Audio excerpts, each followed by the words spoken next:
My name is Zulfakar Saadi. Welcome to Declassify Malaysia.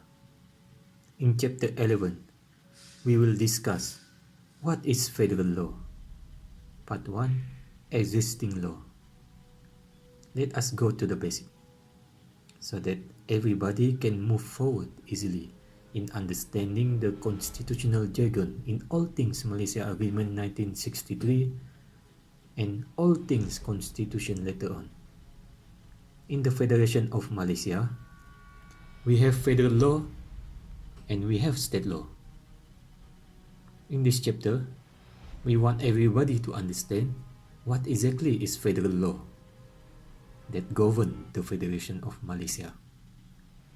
In particular, we want the people to know the limits of federal government, the limits of Parliament in enforcing the federal law upon the people. Specifically, we will show the limits of Parliament in manipulating the existing law. According to Article 160, Clause 2 of the Federal Constitution, there are two types of federal law. Federal law means A. Any existing law relating to a matter with respect to which Parliament has power to make laws, being a law continue in operation under Part 30. And B. Any Act of Parliament. There are two types of federal law being categorized in the Federal Constitution. Number 1, existing law. Number 2, Act of Parliament. Both of these is federal law. In this chapter, let us look into existing law.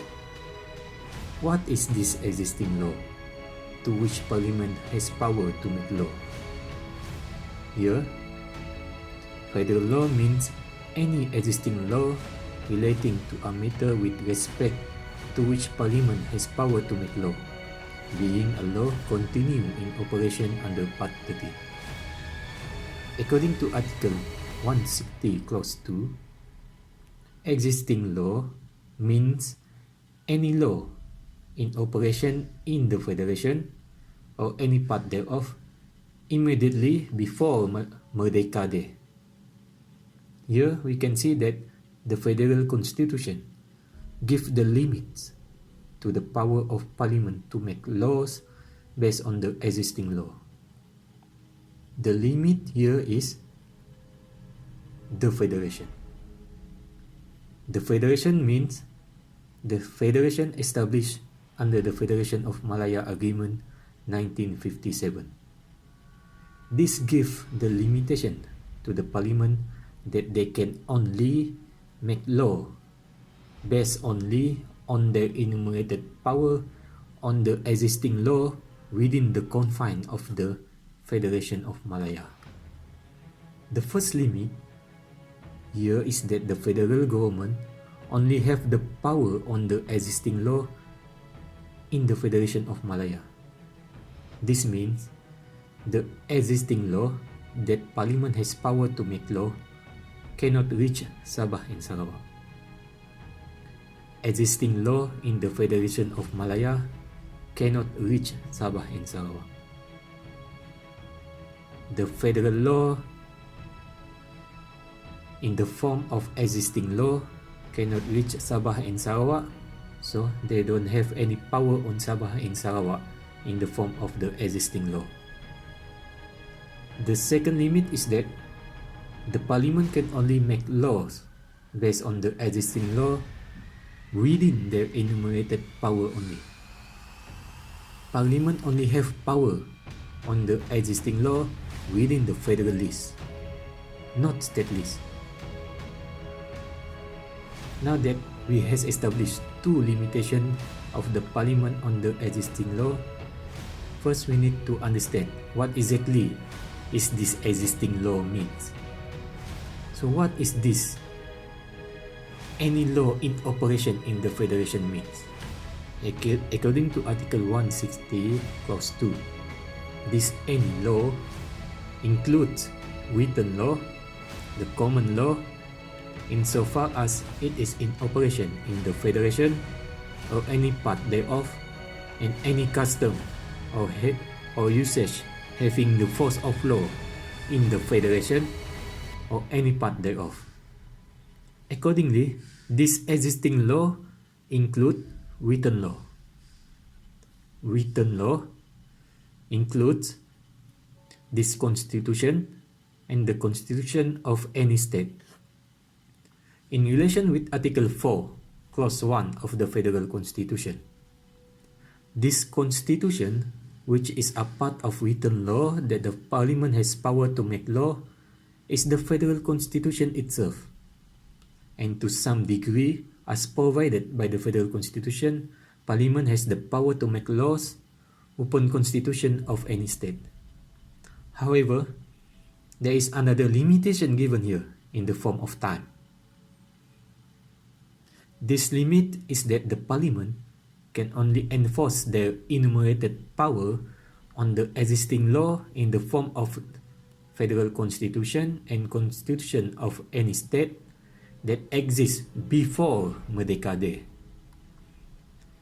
Any form of power in the Federal Constitution and Constitution of the state that was given to Parliament was confined before Merdeka Day. According to Article 160, Clause 2, Merdeka Day means the 31st day of August 1957. Therefore, the Parliament can only enforce their enumerated power on existing law within the confine of Federation of Malaya, can only enforce their enumerated power on existing law that exists before 31st August 1957. This is some of the limits of the Parliament to enforce the existing law in the Federation of Malaysia. This means we can see that Parliament cannot impose any existing law in the Federation of Malaya to the Borneo state of Sabah and Sarawak.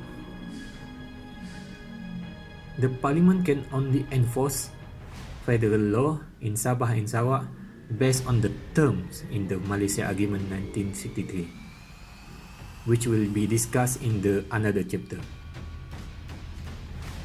Another limit of Parliament upon existing law is that they can only impose the existing law that continue in operation under Part 13 of the Federal Constitution.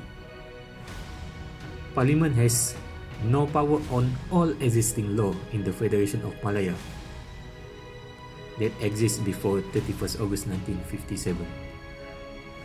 Their power here was further limited based on the list given in the Part 13 of the Federal Constitution. That's all the existing power that was given to the federal government, that they can use it as a federal law. To conclude, the Parliament have power to make laws based on the existing law, but limited within the enumerated power that exists in the Federation of Malaya before 31st August 1957. The power of Parliament on the existing law was further limited within the list given in Part 13 of the Federal Constitution. Now, as you can see, federal government cannot use their enumerated power from the existing law to Sabah and Sarawak. Thank you.